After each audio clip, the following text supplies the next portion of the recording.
All right, welcome everybody to this episode of Think Business Live. Looking forward to talking with Alicia Gewinner, who is the marketing director at Dobi Real Estate, and Michael Patterson, who is the COO at Dobi Real Estate. Welcome, guys. I'm so excited to talk to you both for a lot of reasons. One, because I have been following just obviously what's going on in the world and how the residential real estate market has weathered through this and continues to evolve. We're sitting here today on June 8th, and the world, at least here in Michigan, is continually aggressively starting to open up. And I love talking about people within a business, and I love talking about marketing. And so we got the marketing director and we got the COO. So I'm looking forward to talking about just you guys and your business and where you're seeing it. There's so many different tentacles that we can grow into. But I'd love to kind of dive in first, Alicia, with you and talk about marketing, because I think companies have been rightfully so cautious as far as how they have marketed these past few months. It seems now that everybody's kind of getting back into marketing as usual, and but that, so how have you weathered that? I mean, you have a background in PR and marketing, and very extensive. Dobi's marketing, to me, is absolutely spectacular. So can you just kind of talk about where we are from a marketing perspective? For sure. Well, thank you for having us on. This is very exciting. I mean, overall, I think when everything happened with the pandemic and us trying to learn and how we have to adapt to what was happening within both not only from an economical perspective, but what's happening in our personal lives and how that impacted our business, it was a lot that we had to take in and quickly adopt and adapt to. And what I find really interesting is that it didn't matter that we were all working at home and may have kids running around in the background, and we're trying to adapt to new schedules, especially with remote learning. I've got 3 little ones at home with me, and having them do their schoolwork, but we still at the end of the day have to create value and apply creative thinking and rigor to our work, and making sure that we're bringing all of that to the table for our agents here at Dobi, and then also for buyers and sellers. And throughout the past 3 months, it's really been a time of uncertainty. And at the end of the day, we wanted to make sure that we're conveying both internally and externally that we hear you, we're here for you, and we understand, and we're being empathetic. But we also need to making sure that we're guiding people through these times. And since March, really, it was, we're not here to sell you a product. We're here to be a source of guidance and support, and also some positivity, because it was really, really tough going through all of that. And I think that it was something interesting for us to have to go back and forth and understand how we weather that storm, and working remotely with our teams. And I think we came up with some pretty fun stuff. Personally, I really liked it, but I think that if anything, it just really grew the trust in our audience and built up awareness with those who maybe didn't know Dobi before, but now do.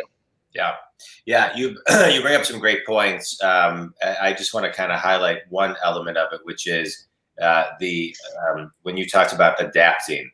It was really kind of a minute by minute market for a few months. As you look forward, let's not go too far, maybe the next 30 days, because I still think we're still in recovery mode. For sure. How is Dobi adapting, to June? Let's just say the summer months, the messaging, the things of that nature.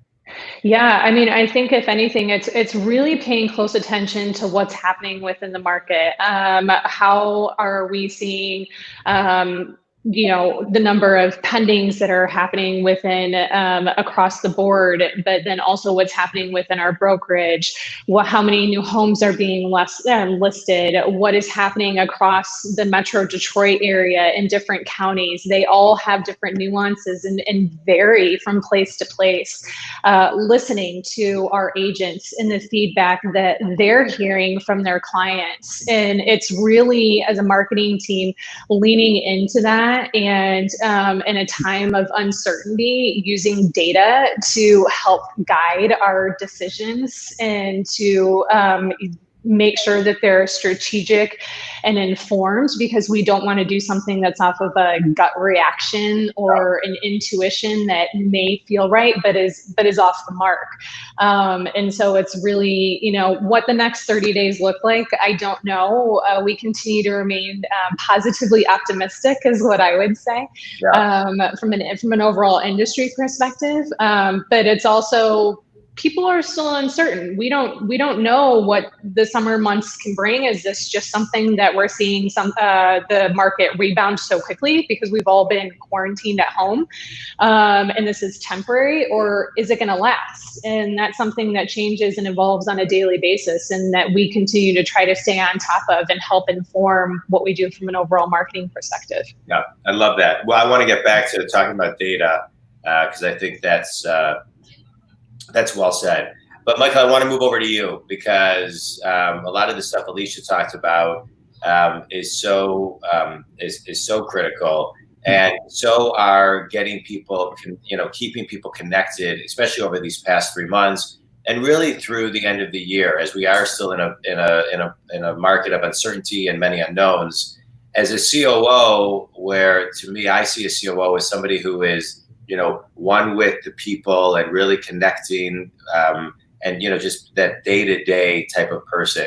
And so talk a little bit about, let's talk a little bit about the backstory the last couple months. What was it like, leading people through these last 3 months, and how are you going to be doing it over the next, 30, 60, 90 plus days through the end of the year?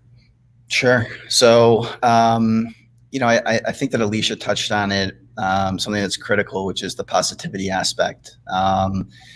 It's one thing to come in and to think and to lead from a business standpoint, but there are also people, everyone's going through this on a personal level. And I think that, one of the things that we try to do is to be in touch with that, and to stay in touch with that. So, we worked really hard to reach out to not only our internal team, but to our agents, to see how they're doing, to see what they need, to see what business looks like for them, and how they can be prepared when the market reopens. Right.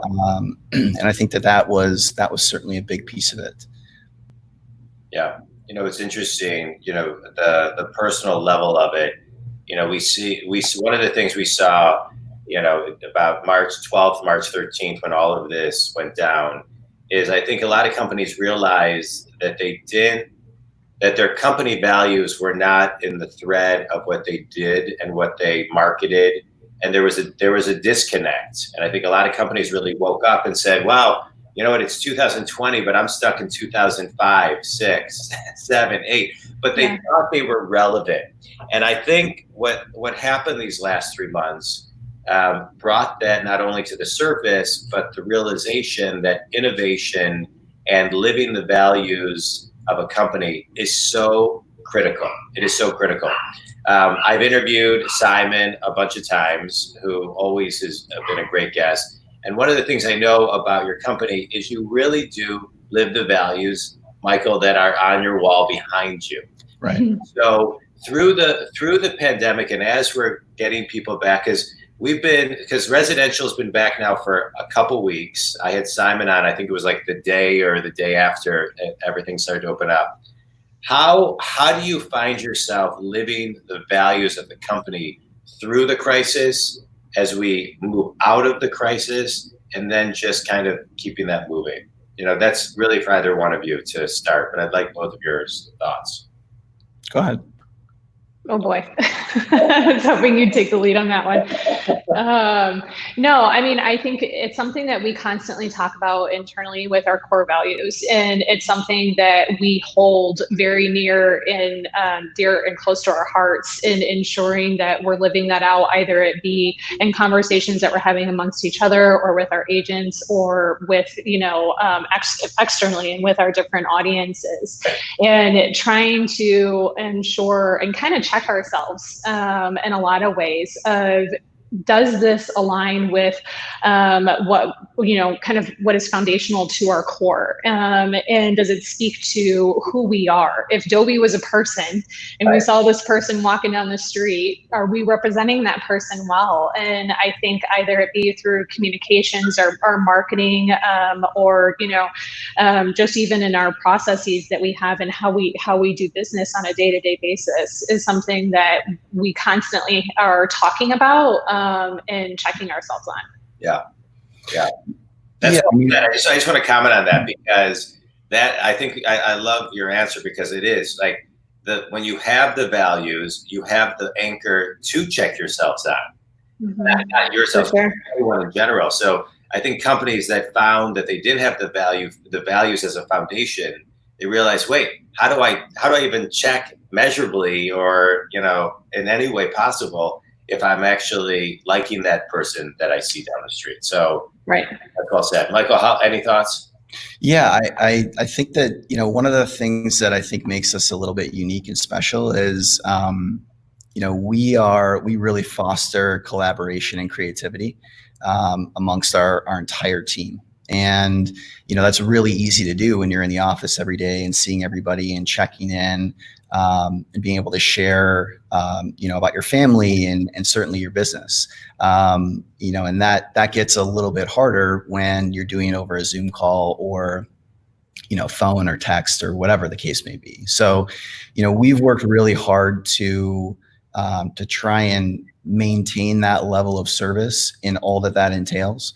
And really thinking about and prioritizing the people first, and making sure that they're okay, that we're checking in, and just keeping that line of communication open. I mean, it's easy to walk by people and fist bump, which is something that we love to do here, or just check in quickly as you're passing them on the way to the kitchen. But again, that becomes exponentially harder when we're not together. So, come together is one of our core values. And that's something that we've tried to do, whether getting everybody together for a brokerage meeting, or a training opportunity, or whatever the case may be, updating them on the pandemic and where things stand.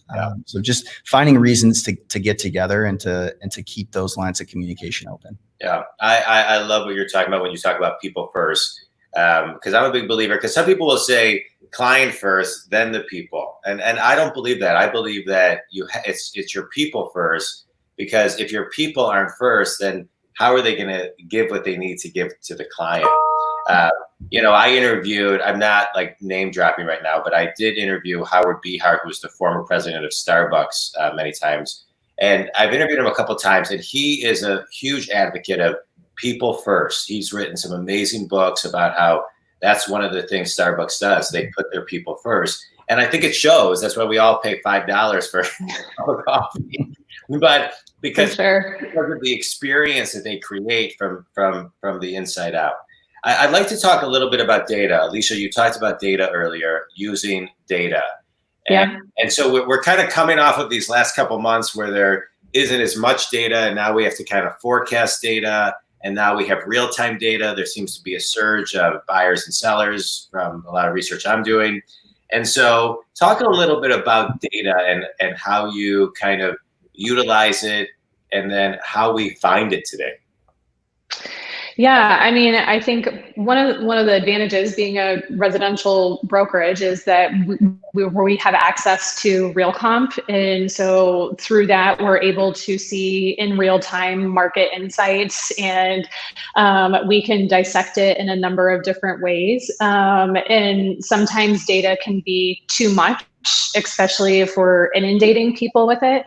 And so when we're looking at the data, there's a couple of things that I try to think through. And one is always thinking about what does this mean to the end user? So not myself, not our leadership team, but if I'm a buyer or a seller, if I'm an agent, what does this information mean to me, and how can I, how does it make an impact on what I'm doing, and how more so does data give us an opportunity to tell a story about what is happening. And because there is so much that changes, and this market is so incredibly fluid right now, and you never know on what side of the spectrum you're going to get or how you're going to be.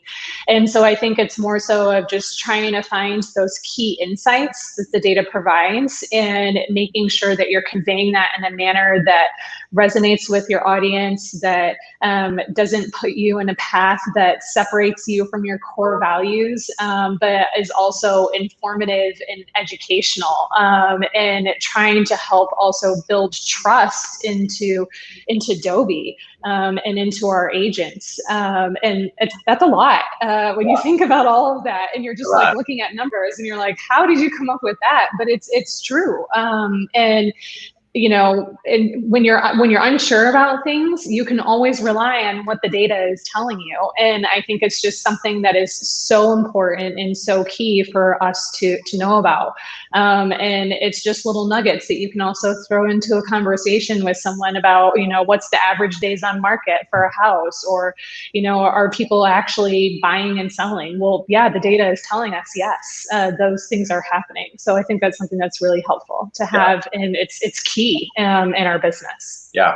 I one of my favorite lines that I heard, I think probably forever ago, was, you can't negotiate facts. Yeah, so true. Yeah, so you can, right? Because we all have our opinions, our own perspective, what we're seeing, what we're doing, but then there's just facts. And so it's great to ground it in facts. And so, Michael, from a people perspective, I mean, Alicia, I know you work with a lot of people as well, but as from a COO's lens, when you take all this data and now you're saying, and you're transferring it to the teams as far as how to use that data, how are you working with the team to kind of say, okay, here's how you now actually put this data into use? Sure. So good question. I think it starts with, I think for me, I spent the last couple of months really digging into and trying to develop some predictive models to figure out, where we go and what this might look like. And I think that's generally something that I really like to do. And I think simply sharing that with the rest of the team, again, facts become, it's hard to argue. Like, you can debate, you can feel a certain way about things. When you start to look at data, it really informs you and pushes you down a particular path. So I think very simply, for me, it's been sharing that, and really talking about that. And we've really used that to make some decisions in a really positive way. And we're looking to develop different scorecards for each of the different business units that we have here. So, we look at a different set of metrics for marketing than we do training or operations or recruiting. So, it's sharing those. It's making the team feel like those are ownable to them. Yeah. It's one thing to report out on the business or, to share those things and have that, be top down. Yeah. But when you really bring people into the fold and allow them to feel like those are things that they own and that they control, I feel like that's very powerful. I think it's so powerful what you and Alicia are talking about right now. I love having you guys on together because there's so much synergy within companies with the marketing department and a COO and leadership teams. But what you're talking about right now, Alicia, coming off of what you're talking about which are data and facts, and then you take those data and your facts and you create trends. And this is what I see as a business coach. I see a lot of companies miss this, right? You create trends. Those trends you use to forecast and project, and then you make different assumption sets, and then you reverse engineer all the different scenarios so everybody knows kind of what to do and where they're going. And it crystallizes the vision, which is what you're talking about. And then it allows you to, like we talked about earlier, to adapt in real time because you've already kind of been using the data. For sure. Yeah. For sure. I love that. I want to talk about telling a story, right? So there's, every house has a story. And what I see today online and what I see you doing at Dobi is really, it's amazing. I never would have thought 30 years ago when my parents sold their house, that the technology would be what it is today to sell a house. Yeah. And so I want to talk about technology, innovation, and how you tell the story of a house for someone to come in and emotionally connect to the house, right? Yeah. So talk a little bit about that, how Dobi really just kind of dives in that world. Yeah, I mean, I think at the end of the day, whether it's social, a 3D tour of a home, if it is an open house, direct mail, whatever it is, the methodology of communicating it, the key is getting the story right. And it's being able to not only just say the specs of a house, 4 bedroom, 3 bath, finished basement, whatever that may be. Yes, those things are inherent and foundational to build that up. But it's also being able to paint a picture so someone can really visualize themselves there. What is the community like? What is the neighborhood like? Where's the closest grocery store? How will my commute be if I live in this particular home to my place of business? Right. What are the school districts and taxes? Like, there's so much more that goes into it versus just talking about, here's the square footage and the price point and all the different features of the house. And we also recognize that it's not a one-size-fits-all approach with marketing and how you tell a story, because every seller has a different motivation about why they need to move, and they have their own stories to tell about that particular home. And so what we try to do is really, again, lean into that and work with the agents in trying to identify and create a way that will effectively communicate that story about that home that will, at the end of the day, entice people to want to see it and then buy it. Yeah, I love it. Michael, any thoughts? Yeah, I'm just thinking about the simplicity of how you can look at a home before you're on site. I mean, the still photography is wonderful, and there are lots of folks who do that really well. And I'm not I'm not putting that down by any means, but there's, through technology, there's certainly ways to capture people's emotion and to allow them to be in that space and feel what it feels like to be in a living room or that bathroom or the kitchen without having to step foot on the property. So as companies can continue to develop that technology, I think that's incredible for our agents to utilize, and obviously the end user, the buyer, the seller benefits from that. Yeah, no, I agree. It's fun. I find myself seeing some online and some that you've done in preparation of this interview. I just was looking at some. I mean, we're not looking to move, but wow, there were a couple houses I wanted to buy. The pools, the waterfall. I mean, it's nice, especially during a pandemic where you have a hose. There's no pool. So right. So a couple things. A couple more questions. I want to talk about the Dobi experience because, as I said, I've interviewed Simon a couple times. I love that his background is in hospitality, growing up with his dad. He morphed that into Dobi. And I think the Dobi experience is pretty special. So I don't want to not, end this interview without talking about it. So can you talk a little bit about, what the client experience, Dobi experience is, and what the broker that's somewhere else that's working with Dobi on one of your listings, and just in general, the whole overall experience? Yeah, I'll say from my standpoint, I really think it starts with the relationship.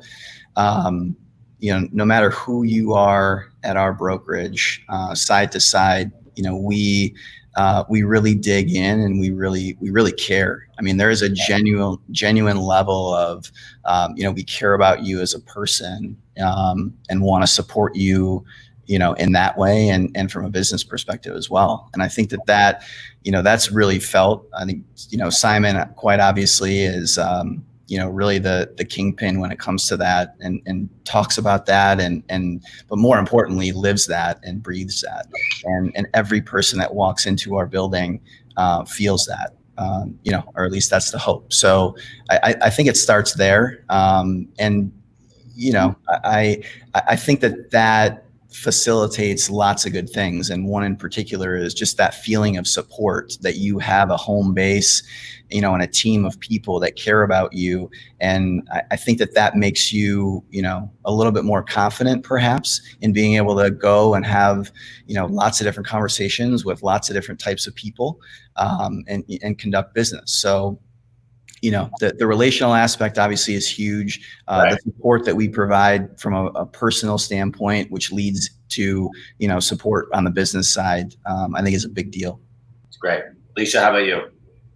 Yeah, I mean, I would say one of the things, and I love everything that Michael said, and I think another aspect to what attributes to the Dobi difference is our culture that we have here internally at Dobi, and the fact of the matter that we have so many agents that really lean into one another and are able to talk business. And we have an open concept floor plan here at our office, which allows and fosters this community and this opportunity to be able to discuss deals and have conversations and what they're hearing from one of their clients versus another, and really being able to help each other out no matter what time of day it is. We all seem to just jump in and just are there, and that speaks to our core value that we mentioned earlier of come together.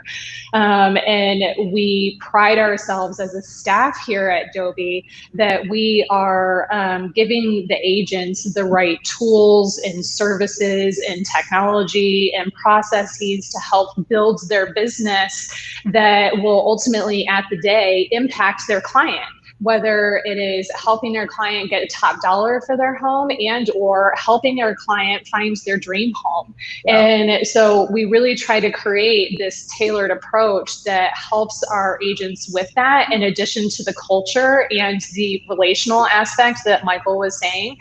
That's what I would define as the Dobi difference. I loved it. I love the Dobi difference. All right. Final two questions. You ready? Yep. What's one thing you learned about yourself during the last 3 months? Ooh. I'll start. I think that over the last 3 months, I've learned how to be a better leader and a better listener. And that there are a number of different examples that I could point to for that. But there's been more of an opportunity to take a step back over the last couple months than there usually is, and I've really done that, and that's been humbling and that's been challenging, and ultimately that's a great thing. Yeah, it's great. Alicia, how about you? I'd say that it's okay to be, I've learned about myself, it's okay to be uncomfortable, and trying to adopt and adapt, as we spoke about. I'm comfortable with now having to work at home and have patience with my kids as I'm trying to work full time. Uncomfortable with not having a feeling of control over what's happening in the industry, in the market. Yeah. Uncomfortable in the fact of needing to constantly push ourselves and be creative and constantly thinking ahead and pushing the envelope. And there's a fantastic team behind, the marketing department. It's not just myself, but my team has just been so great. And I appreciate them so much. Crazy ideas come out and it turns into really fantastic content. And so yeah, it's being okay with being uncomfortable, because that has really given me a lot of opportunity to grow both personally and professionally. I love it. All right, last question. You ready? Yep. Ready. So there's a lot of kids graduating college right now. And it's a market that 6 months ago, they didn't even anticipate it could look like it does today. What's one piece of advice you would give somebody graduating college right now? I would say have lots of conversations. really dig in and talk to different folks that come from different walks of life, that have different careers. I think that's really important. That's something that I wish that I would have done. I just kind of dove in blindly in a lot of respects, but have those conversations and learn and be open to listening. Yeah, well said. Alicia? I would say kind of equally to that is explore every opportunity. So, and it kind of goes in tandem with what Michael was saying is don't say no just because it's something that you may not have seen yourself doing. Immediately after college, I found myself in the world of politics and I didn't know what I was doing, but it was really foundational to get me to where I am at today. So explore every opportunity that you have before you, right or wrong or indifferent. You will learn and grow as a human being that will continue to set you on the path that you're supposed to go. Yeah, well said. Well said. Alicia, Michael, I can't thank you guys enough for being on this live episode. Tell everybody how they can get a hold of you, Dobi, etc., if they want to connect with you. Yeah, sure. So shameless plug, follow We Are Dobi on Instagram, Facebook, and LinkedIn. And you can catch up with me on LinkedIn. So great. Yep. Same. Michael at wearedobi.com is my email address. Okay. I'm on LinkedIn as well. So reach out. Phone number for Dobi if they want to call.